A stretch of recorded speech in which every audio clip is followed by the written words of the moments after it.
It's your world. It's the 1st of October, 1942, at the north end of what is now Edwards Air Force Base. A secret airplane is disguised with a phony propeller in case an onlooker wonders why it doesn't have one.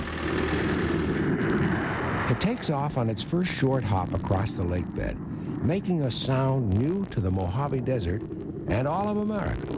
It's the Bell XP-59A, the first American jet. The question is, will it be ready in time to have an effect on the outcome of World War II?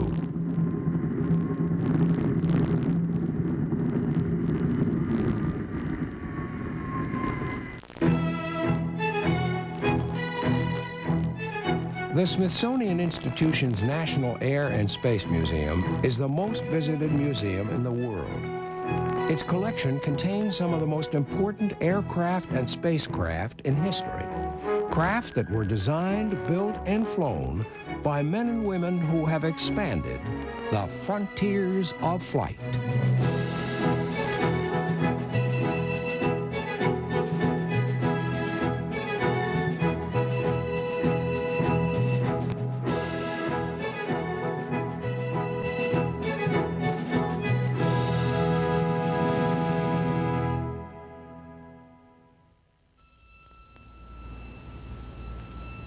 This is the first of the Bell P-59s, designed and produced in extreme haste and secrecy in the early years of America's involvement in World War II. It's on display in the flight testing gallery of the National Air and Space Museum in Washington, D.C. It came about as a result of a deal in which a jet engine that had been designed in England was licensed to General Electric for development in America. The Bell Aircraft Company was given just 6 months to design and build the airframe that would be powered by the engines. The engines were revolutionary. They promised a future with high-speed and high-altitude flight, no more propellers, and a possible military advantage for the Allies over their World War II enemies. This is the story of the Bell XP-59A and its effect on the history of aviation. Begins in England in the years just after World War I. Frank Whittle is a boy who loves airplanes. He leaves school and becomes an apprentice at Cranwell, the Royal Air Force College.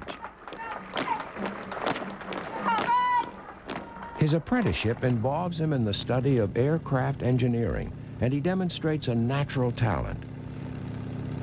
As he develops his engineering skills, he also throws himself into the theoretical part of his course. He writes a 3-part science thesis called Chemistry in the Service of the Royal Air Force. It includes a study of the atmosphere. And I became fascinated by finding that at a height of 69,000 feet, the air density was exactly 1/16 of its sea level value.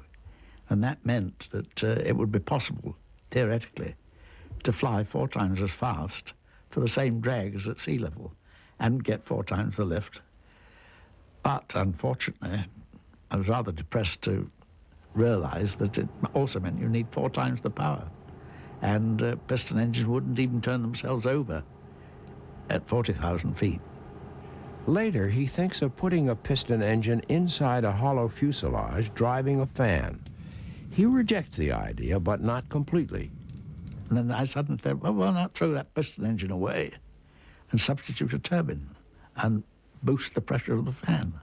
And that was it. That was the turbojet engine. But there is no interest in the idea. Whittle is now a pilot, known as something of a daredevil. He has some interesting incidents, like this one where his rear seat passenger falls out on takeoff and Whittle has to land with him clinging to the tail.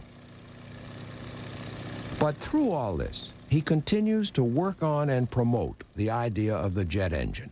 My brother officers were rather amused by the whole thing. It was known as Whittle's Flaming Touch Hole. But one of his brother officers was interested and advised Whittle to take out a patent on the idea, which he did. And then shortly after that, he was sent to Cambridge for advanced engineering work because he'd shown a lot of engineering ability. And in fact, he was brought up in his dad ran a machine shop, and he was mechanically inclined and a good engineer, basically. While Whittle was at Cambridge in 1935, an old colleague offered to help him get backing for the jet engine. After months of trying, they were successful. And then in 1937, he formed his own little company, Power Jets Limited. Somebody put up about 10,000 pounds of capital, and he formed his company, even though he was still in uniform. And they let him work part-time on it. Whittle set up the headquarters of Power Jets in the little English village of Lutterworth. There he began the construction of his first jet engine. After 7 years of development in Whittle's mind, the jet engine was at last about to appear in the flesh. By April 1937, it was ready for testing. No one believed it would run at all. They didn't think it would even turn itself over. And quite a few people were gathered around to see me make a fool of myself. I was on the controls, and I gave the signal to turn the engine over with a big electric motor we had. This is a filmed reenactment of what happened at Power Jets on April 12, 1937. At first, everything appeared to operate normally, but then the engine did something quite unexpected.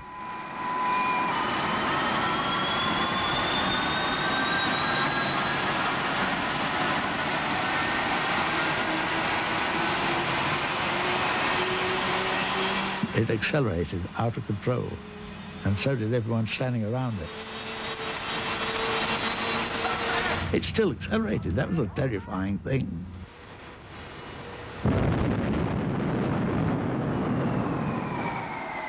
I knew that it was going to work, but my impression from that first test is that we had a long way to go. The problem causing the uncontrolled acceleration was fixed, but Whittle was about to be posted to a location away from his work on the engine. He ran a demonstration for his commanding officers. The engine ran at least well enough to let the powers that be continue on the job. I was excused my promotion examination to squadron leader and promoted to squadron leader, and placed on the special duty list to continue the work. In 1938, the director of scientific research, who was skeptical about the engine, came to Lutterworth to see it run. It had now been completely rebuilt twice. Well, I ran it for 20 minutes at near full speed, and he was at last converted. Decided that we did have an aero engine, basis of a practical aero engine, and agreed that a flight engine should be ordered and an experimental aeroplane to test it. But the world was changing rapidly. In September 1939, Hitler's blitzkrieg began in Northern Europe.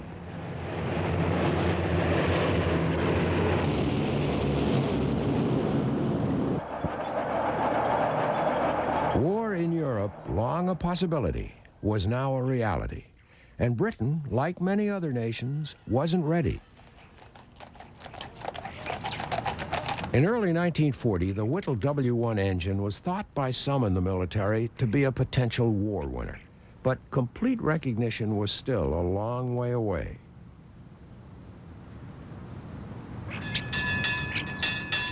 At this time, Britain's air resistance to the German Luftwaffe depended on Hawker Hurricane and Supermarine Spitfire fighters, very much on a par with the German Messerschmitts in performance. Britain could have used a weapon capable of flying 500 miles an hour at more than 40,000 feet.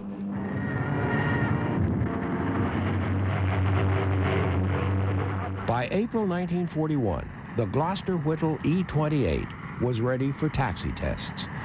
Frank Whittle himself was in the cockpit for some of the trials, but even then there was little official interest in the first flight.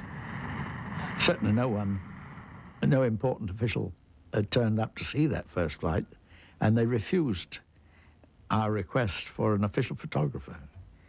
And such rather poor film that exists was done by a handheld camera of someone from the Gloucester Aircraft Company. On May 15th, Flight Lieutenant Jerry Sayer was in the cockpit. Jerry went to the end of the runway, and we stood about a couple of hundred yards along by the side of the runway, and then he took off. It was quite unsensational. He took off beautifully, and he left the ground in about 600 yards, disappeared into the clouds, and we didn't see him for about 15 minutes. We could hear him. It was a triumphant success, but its potential was still not recognized. A strange thing happened. Our priority was taken away because they said everything must go into Spitfires and Hurricanes and so forth. Again, Whittle was bitterly disappointed. He wanted the engine taken somewhere safe for development. Hap Arnold, the U.S. Air Force general, got wind of it, you see, and he made a deal with the ministry. They sent word over to General Arnold that they had a project that could conceivably affect the outcome of the war, and asked him to send a technical team over to evaluate it. The evaluation was positive. In great secrecy, details of the engine were passed on to General Electric with the object of building a test model and then producing the engine in America. General Electric was chosen because of its experience with turbines, a technology closely related to the needs of Whittle's jet. GE accepted the job and, in a highly secret operation, took delivery of a Whittle engine on which to base its own production version.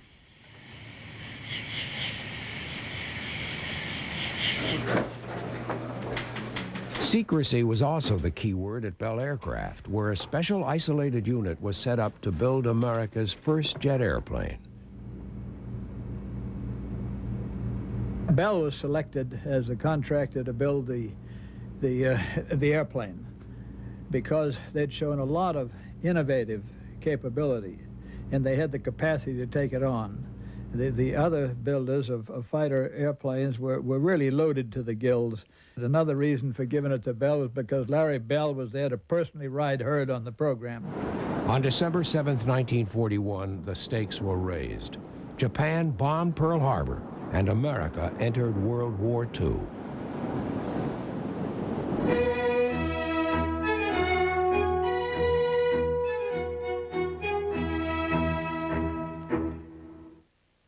How can you know if you're in danger? I knew something was wrong. What you learn from this program could save your life. Listen, let me tell you right now, an ambulance... How to prevent a heart attack. Monday at 9 Eastern, only on the Discovery Channel. Psst, over here.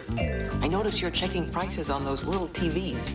You wouldn't have to if you had Sprint's remarkably easy calling program, The Most. Oh, yeah? See, The Most saves you big on whoever you call the most each month. 36% when that person has Sprint. And you don't have to sign anyone up. It's easy. You might even save enough for one of those big screen jobs. Thanks. They're on aisle 6. Oh.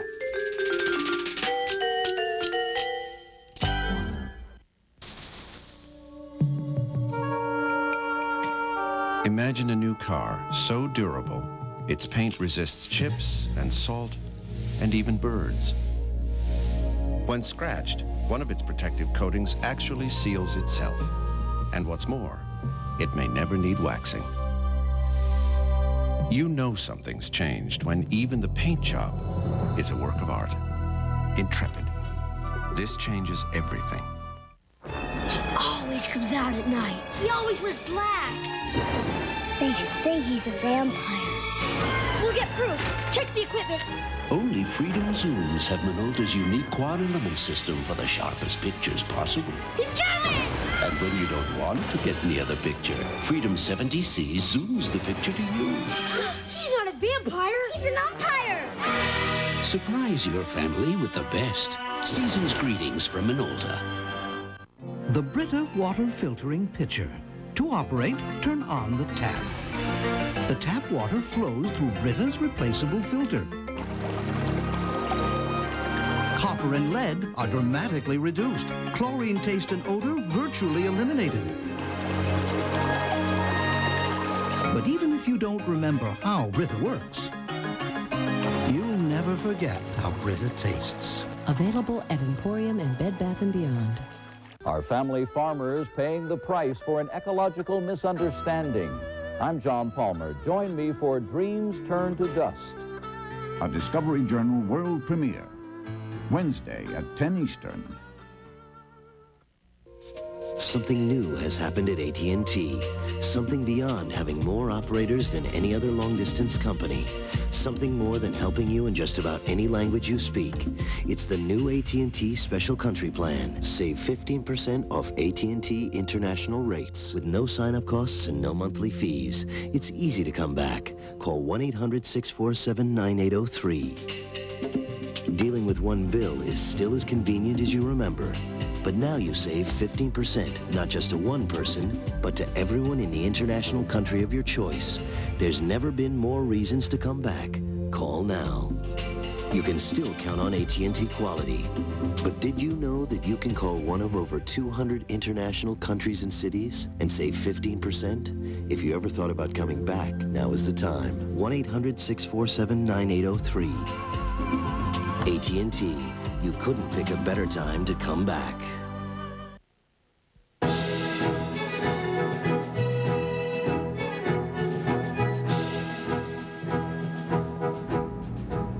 At General Electric, a secure unit was set up to test the engine when it was finished. It was appropriately named.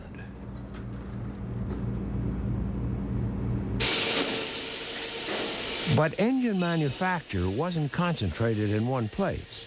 Different parts of the engine were given false part numbers and manufactured at different locations in the factory. The GE workers didn't know they were building America's first jet engine. Only the final assembly of the parts was performed behind closed doors.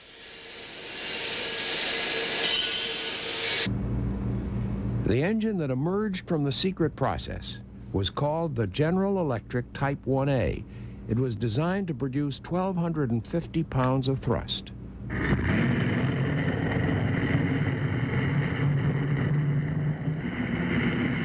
While GE was building its engine, Bell Aircraft was dealing with the task of producing a new jet airplane from scratch to completion in 6 months.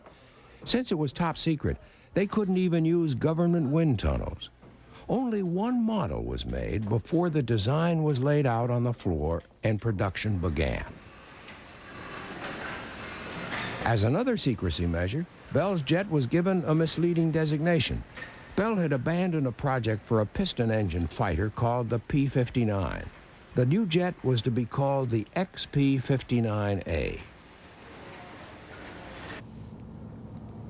This is Edwards Air Force Base in the Mojave Desert north of Los Angeles.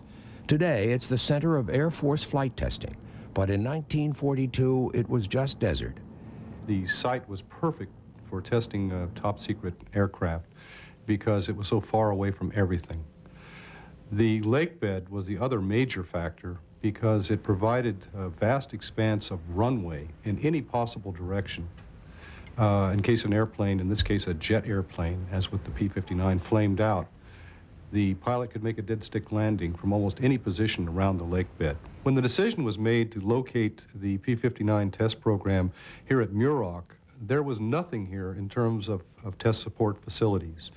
And the need for security, this was after all a top secret program, dictated that the test site should be at some distance from the training base that existed here at that time. For that reason, they selected a site on the north shore of the lake bed. Today, that same site, known as North Base, houses some of the Air Force's most secret test projects. But in 1942, when Bell Chief Test Pilot Bob Stanley came out to Muroc Dry Lake to prepare for the secret jet tests, he started with very little. The barrack was more or less completed. The water tower was completed. The hangar was not completed. It was a portable hangar which had lost a few of its parts along the way. And when Bob Stanley arrived, the place was a top secret site. They had to get rid of the construction crew. So Bob Stanley had to oversee the final construction of the hangar and the barrack. Now, this included, among other things, all the electrical system. And Bob Stanley had quite a reputation amongst his fellow workers as being, first of all, a brilliant engineer, a very fine test pilot, very hard-driving man, difficult man to work for, but brilliant. He seemed to know a little bit about everything. In mid-September 1942, the first Bell XP-59A arrived at Muroc. It had come out to the desert by train from Buffalo, securely wrapped to preserve its secrecy.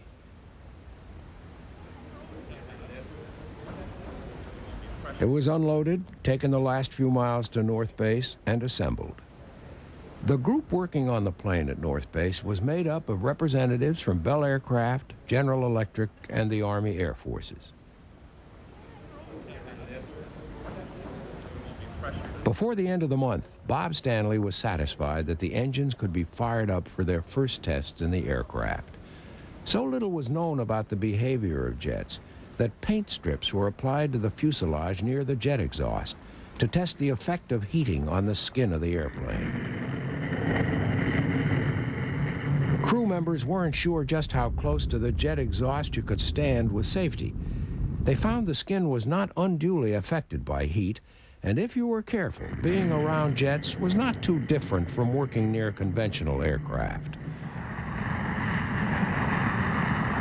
The engineers from General Electric watched anxiously. They were dealing with temperatures much higher than those in piston engines. They had to make sure the new jets lasted.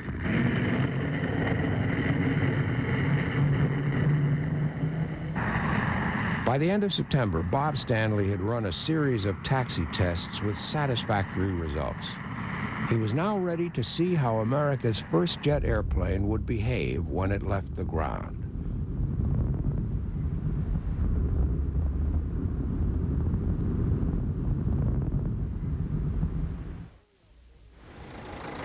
Early on the morning of October 1st, 1942, the XP-59A was wheeled out of the hangar for its first flight.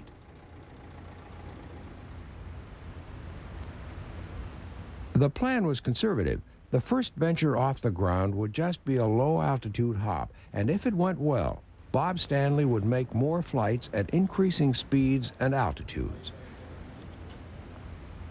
In some ways, the cockpit layout of the new jet was simpler than that of a piston-engine airplane.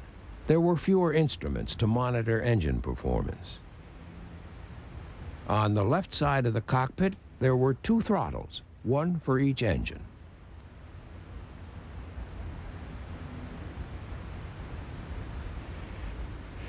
As Bob Stanley sat in the cockpit of the XP-59A that October morning in 1942, he could not begin to imagine the impact the jet engine would have on aviation and the world in the next few years.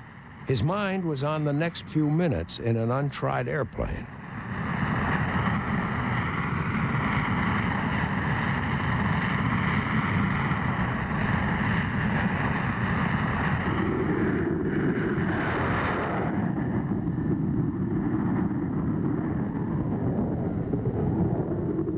On the first hop, the maximum altitude was 25 feet, and the landing gear stayed down.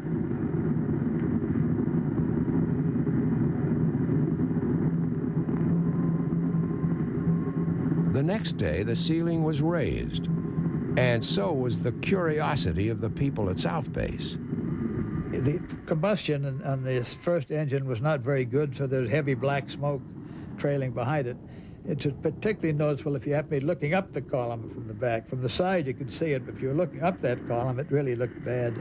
And Bob hadn't been in the air more than 2 or 3 minutes, and the telephone rang. We got a call from the South Base. And this excited voice said, do you want some help? Can you send the fire people up? Walt said, no, what do you mean? Well, you got an airplane on fire. And, and he realized what it was. No, I think we can handle it all right. So then the guys, they knew we had a bunch of nuts up north if they took an airplane on fire that carelessly. Apart from that, the flights of October the 2nd, 1942 were a success. Bob Stanley made 4 of them, reaching a maximum altitude of 10,000 feet. After only 3 hours running time on the engines, the flight test program came to a halt. And then we were running into a 3-hour limitation that GE imposed so they could, because of course the engine was far more experimental than the airframe.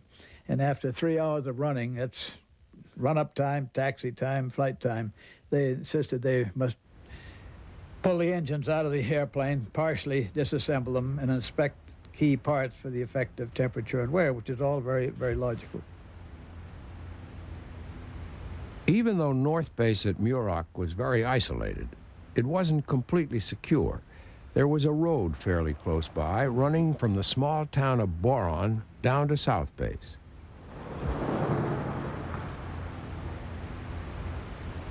With a road running by about just half a mile away from us, and that clear desert air, a lot of mechanics lived at Boron, working down at the South Base, so they were going back and forth every day.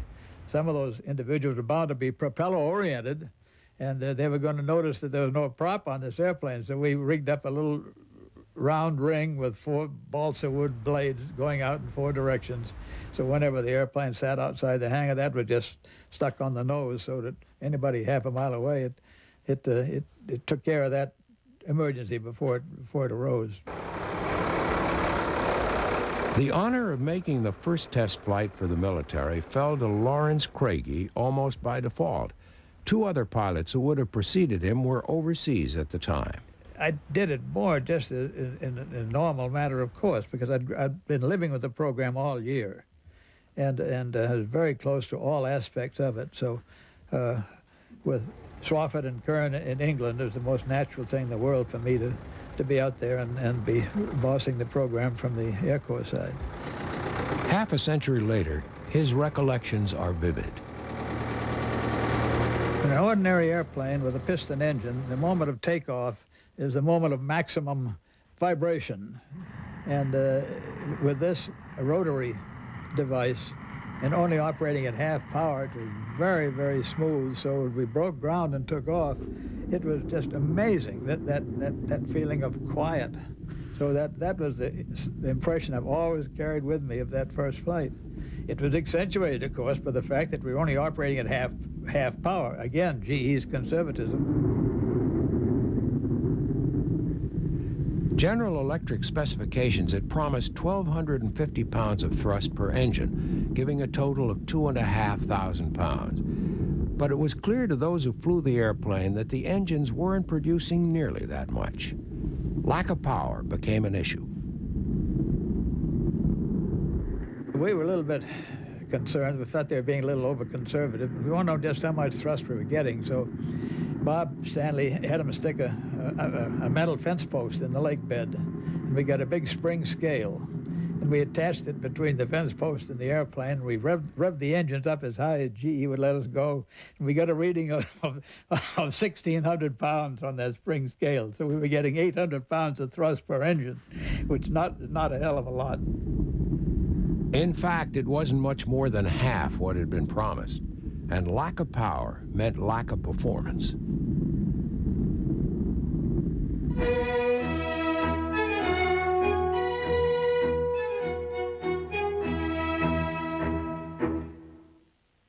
Coming up next, threatening medical procedures on Justice Files.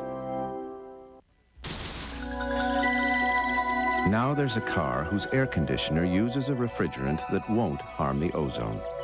A car that makes extensive use of recycled materials to absorb sound and reduce vibration. And in the future, 90% of it may very well be used again. All of which makes the new Intrepid one of the few cars on the planet that actually thought about the planet. Intrepid. This changes everything. The Sardine Factory is one of the oldest restaurants on Canterbury Road. It was a condemned old building on the wrong side of the tracks. I pretty much worked the front of the house, and my partner worked the back of the house. We didn't have any money, but we had a real thirst for this business. We built a loyal customer that has stayed with us through all the different fads. And we never advertised home-cooked meals because if we couldn't do a better job than the house, then why would they bother coming out?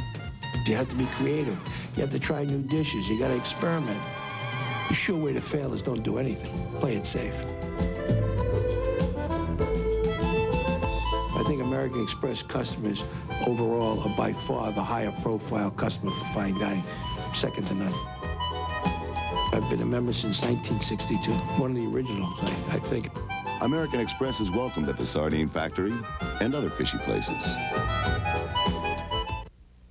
Stronger than most, this umbrella, 50% of the Fortune 500 carry it for their insurance and investment needs. Open in case you want strength and experience the traveler's way. You're better off under the umbrella. Introducing the Dremel Moto Tool. You cut, we cut. You sharpen, we sharpen. You polish, we polish. You drill, we drill. You clean, we clean. You sand, we sand. You grind, we grind. You hammer. Did I mention we cut?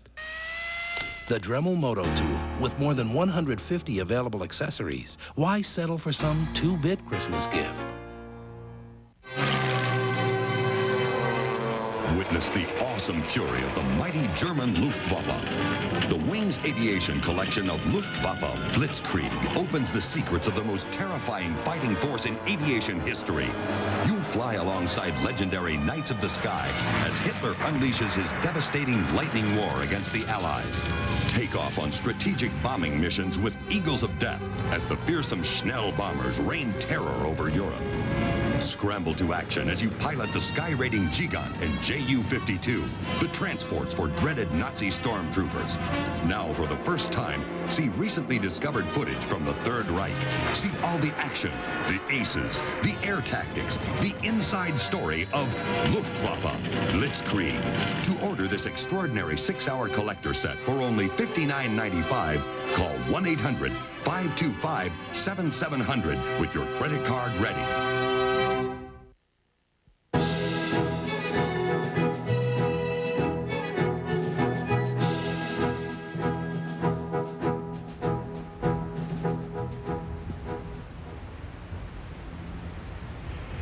The secret flight test program continued from South Base at Muroc Dry Lake.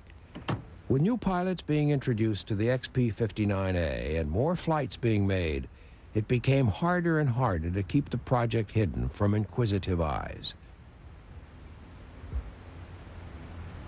One of the gunnery students, the South Base, happened to be just taking off, and he saw a P-59 taking off up north, and he noticed this heavy cloud shadow on the lake bed following it, which got his attention. Of course, it was from this cloud of smoke behind the exhaust. And then as the airplane got in the air, he decided he was going to get a look at it in spite of the instructions he'd had to leave it alone. So he maneuvered his airplane so that he got pretty close to it up in the air, and he saw it had no prop. But then he got all excited, and when he landed, he told all of his buddies back there that he'd solved the mystery, that airplane didn't have a propeller. And they literally laughed him out of it because it wasn't possible for an airplane to fly without a prop. These new jet engines were very temperamental. It was a totally new technology. And the early engines were subject to flameouts, frequent flameouts. There was no way to restart the engines in flight. And hence, if you lost your engines, you needed a place to land and land quickly. The lake bed offered this opportunity to land in any direction as long as you were flying within the vicinity of it. It became evident that it was a very short-range affair, and this is where that unlimited expanse of lake bed paid off up there, because they thought nothing of just running a test until they ran out of gas. Stop, and they'd make a dead stick landing. In other words, just come in and land on the lake bed. They did this several times.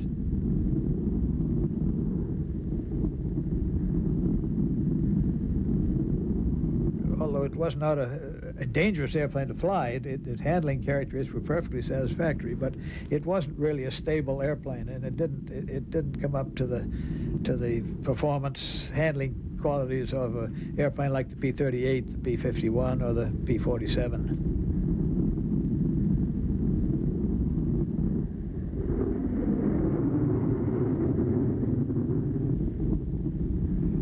Very few people knew of the existence of the plane, but most of those who did wanted to fly in it. In the portion of the nose airplane that would house the armament section, the guns and ammunition and so forth, they installed a little cockpit just for an observer. And I've always felt that the primary reason for that really was to let Larry Bell fly in his airplane, but of course it meant so much to him personally that his company had produced the first jet in this side of the world. Larry Bell realized his ambition. He sat in the outside cockpit and became one of the very first jet passengers in the world. You can just see a flying helmet above the front of the fuselage.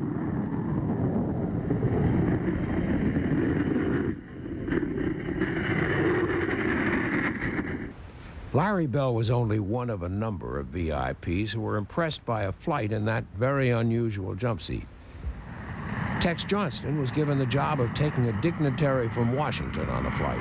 He chose a route along the highway to Boron. And so I took him down this highway at full bore, right about 10 feet off the deck, you know, so he's looking up the telephone poles. And when he came back and landed, he got out and he said, "God damn, this son of a bitch went down the road and the telephone line looked like a picket fence." Performance on flight tests wasn't the leap forward that had been hoped for. I guess we really weren't disappointed until we got well into the program when we realized that it just wasn't shaping up. We didn't begin to appreciate in the early days what a tremendous breakthrough it was going to be. But on the other side of the Atlantic and the other side of the war, the potential of the jet had already been recognized. The world's first jet airplane, the German Heinkel HE-178, had flown back in 1939. But the real German threat was built by the Messerschmitt Company and entered service in mid-1944. By late that year, Allied intelligence officers were seeing unusual signs in reconnaissance photos. Frank Whittle, Britain's jet pioneer, was called in to help. I saw the photographs and was able to help interpret them. And there were plain enough with the double scorch marks of a twin-engine jet. Those marks were made by the Messerschmitt Me-262, the most famous and successful German jet of the war. As early as 1938, Messerschmitt had been asked to submit a design for a fighter powered by 2 turbojet engines. German jets were then in the early stages of development, and when the Me-262 was ready to fly in early 1941, the engines designed to power it were not. It made its first flights with piston engines and didn't fly under jet power until July 1942. Pilots who flew the 262 for the first time experienced an enormous leap in performance over piston engine fighters. It had excellent handling qualities and high speed. But the Me-262 didn't enter service until July 1944, almost exactly 2 years after its first test flight. By that time, the war was going badly for Germany, and Allied air power was so dominant that the small number of 262s in combat could make little difference. The German Luftwaffe had not developed tactics to make full use of the 262's high performance, and there was no real plan to deploy it effectively.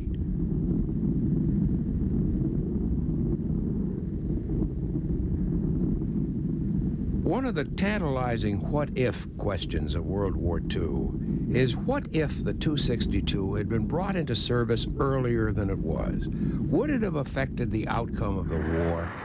There were delays in that program which are a little hard to explain later on, some of which were due to Hitler himself injecting himself into the program and decided that he wanted them to build bombers instead of fighters. So that delayed the program probably 6 months.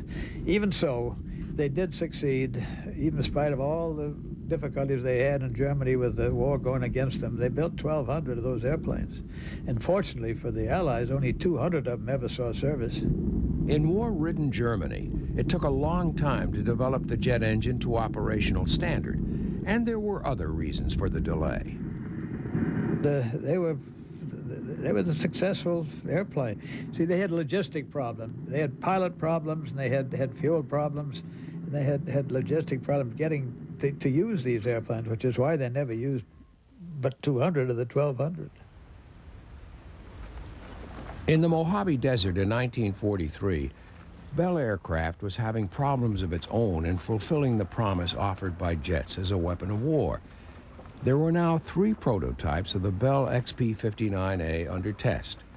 They had been developed in extreme secrecy and isolation, without the benefit of normal design processes available to most advanced aviation projects in America.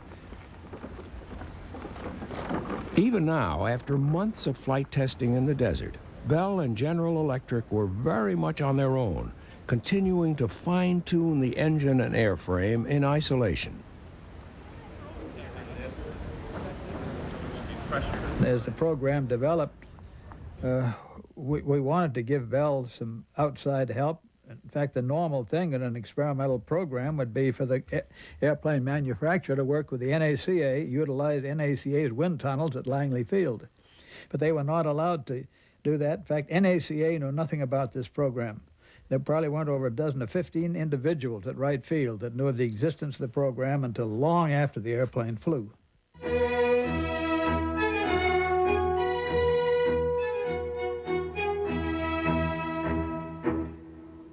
Coming up next, threatening medical procedures on Justice Files.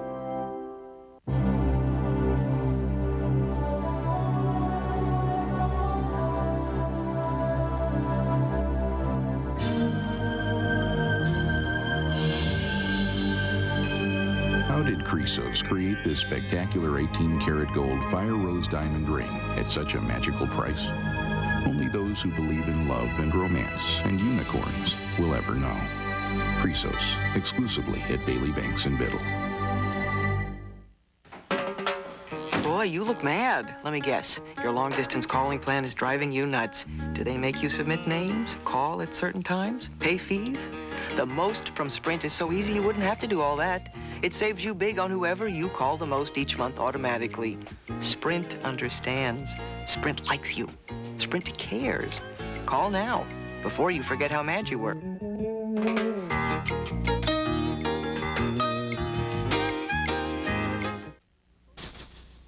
Suppose you wanted to make a chair as stable as can be. Where would you put the legs? Right at the corners, right? Now, suppose you wanted to make a car as stable as can be. Where would you put the wheels? Right. That's why the new Intrepid is so remarkably stable. The wheels are pushed out toward the corners. The further we pushed, the more stable and sure-footed it became. Intrepid. This changes everything. He always comes out at night. He always wears black. They say he's a vampire. We'll get proof.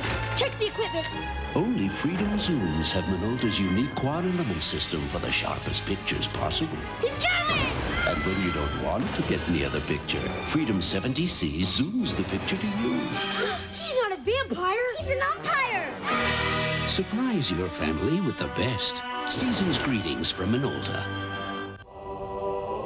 Beneath the crumbling walls of communism, beyond the political face, this is the story of an enduring Russia, across open tundra and into the taiga, over summer meadows and beyond the fertile steppes. Embark on a 3-hour journey across the rarely seen landscape of Russian life. Empire of the Red Bear, a U.S. television premiere, Sunday at 8 Eastern, exclusively on the Discovery Channel. Looking for a great gift for a boy or girl 8 years old and up? Well, get a pencil. I've got just the answer for you. It's National Geographic World magazine, published especially for kids by the National Geographic Society. You'll find exciting articles and pictures on real-life adventures, science and animals, sports and crafts, puzzles and games. World magazine entertains while it encourages your youngsters to read more. And it's only $12.95 for 12 monthly issues. No shopping, no wrapping, no shipping.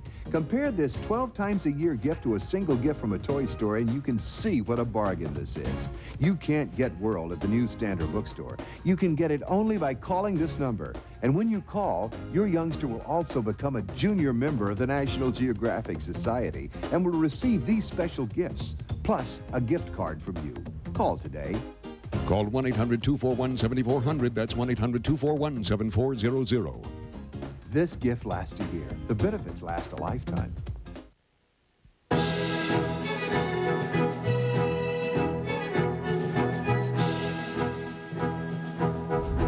In 1943, Larry Bell had a problem. He'd been forced to develop America's first jet airplane in secret and make all the mistakes that others could capitalize on in future. Now he had to try and secure some long-term benefit for his company. Before the prototype had flown, Bell had received a production order for 13 additional planes designated YP-59A for Army Air Force's service trials. As they became available in 1943, early impressions were confirmed. The potential of Bell's new jet as a war winner, or even as a war participant, was not great.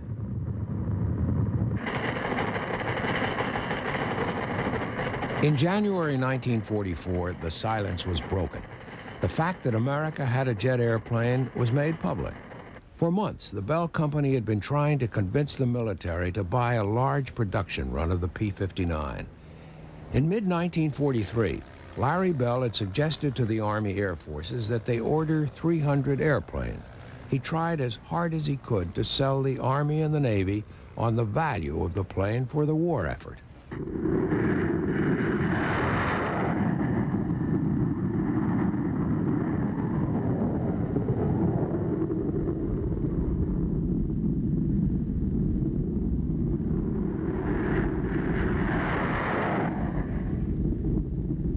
Unfortunately, in spite of the novelty of jet power, it was all too apparent that the P-59 was not enough of an advance on the best of the Allied piston engine fighters to justify a large production run.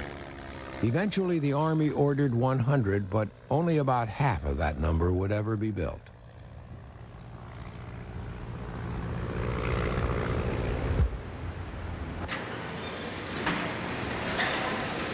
General Electric continued development on the turbojet engine, knowing that it would have a future independent of the success or failure of the P-59.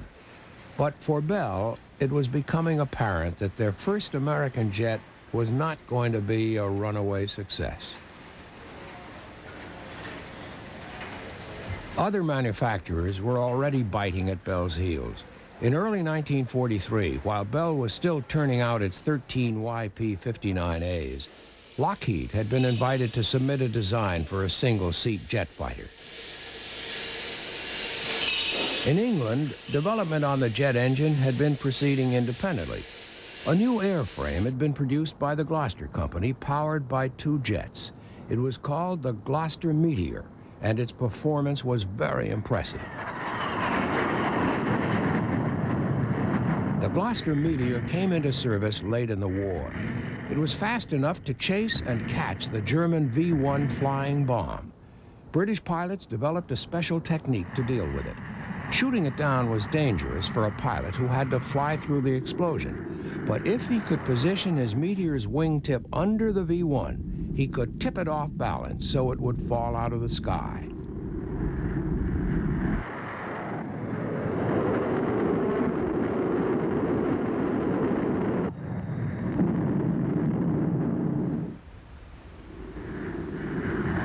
Back in the USA, as the war approached its end, more and more young pilots began to experience the feeling of flying an airplane without a propeller.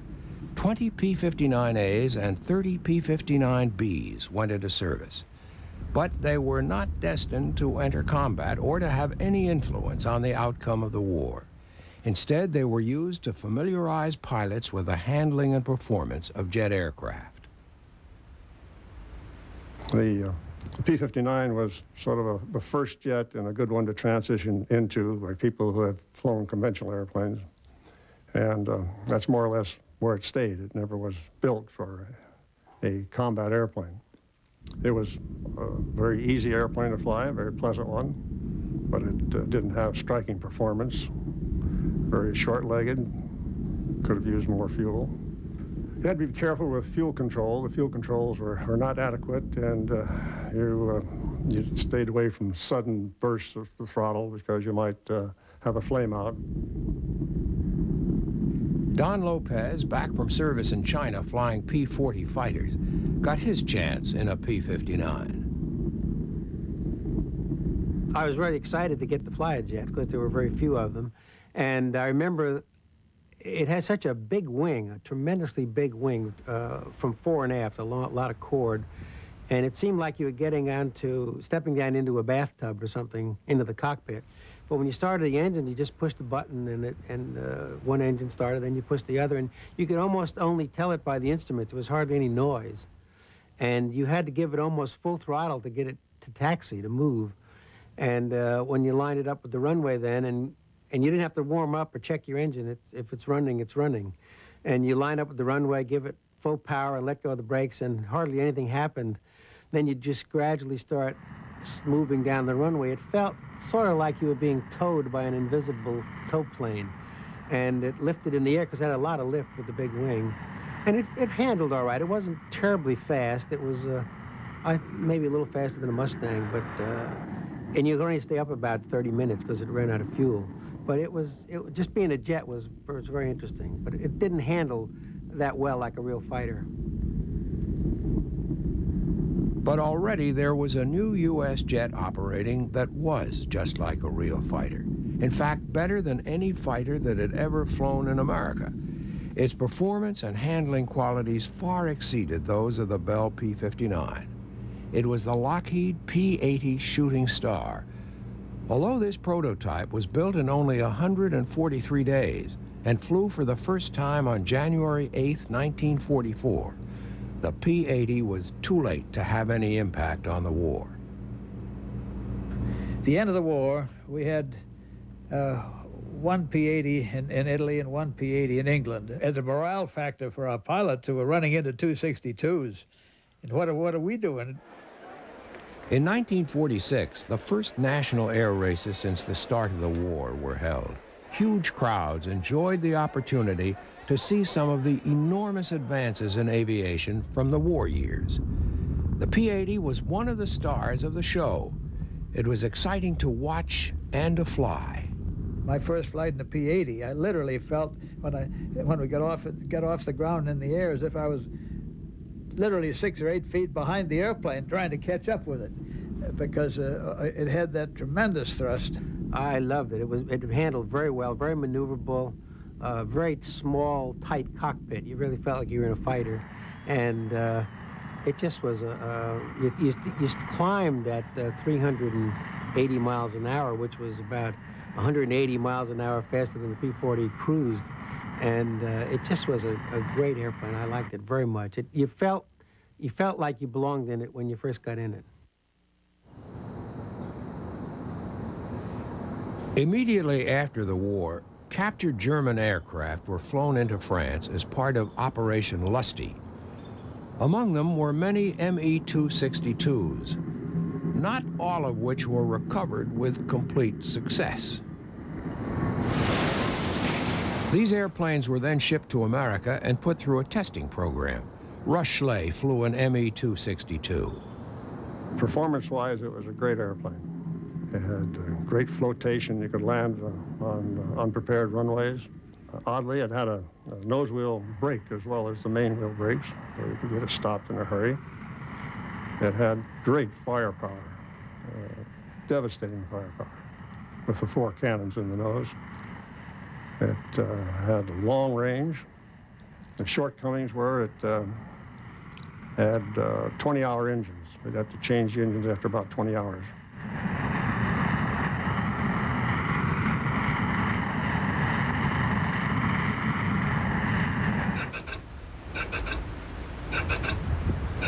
So in 4 years since the XP-59A was rolled out in secret in the Mojave Desert, it had not achieved as much as other early jets.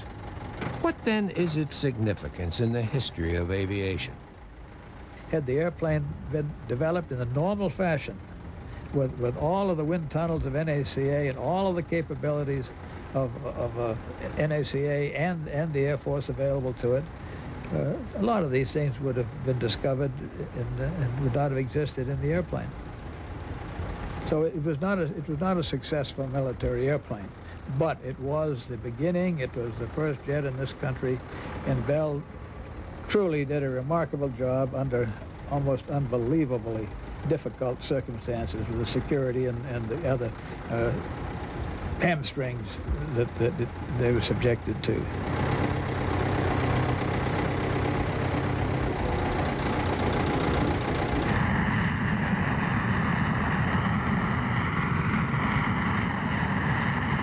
of the great ifs of aviation is the question of what would have happened if the British authorities had supported Frank Whittle's jet engine concept in the early 1930s, soon after Whittle came up with the idea. Sir Frank Whittle himself has no doubts about the answer. Oh, if the whole thing had been backed as early as it should have done, it might have been in service 5 years earlier. And von Hayne, the German jet engine man, he's publicly said 3 times that had the British government backed me, as it should have done, it might have stopped World War II. Whether or not that's true, Frank Whittle and his jet engine have had a profound effect on the history of aviation.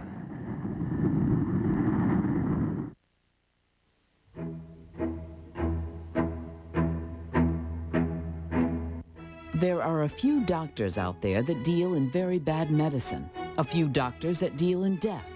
Find out how you can avoid their critical condition on Justice Files, next on the Discovery Channel.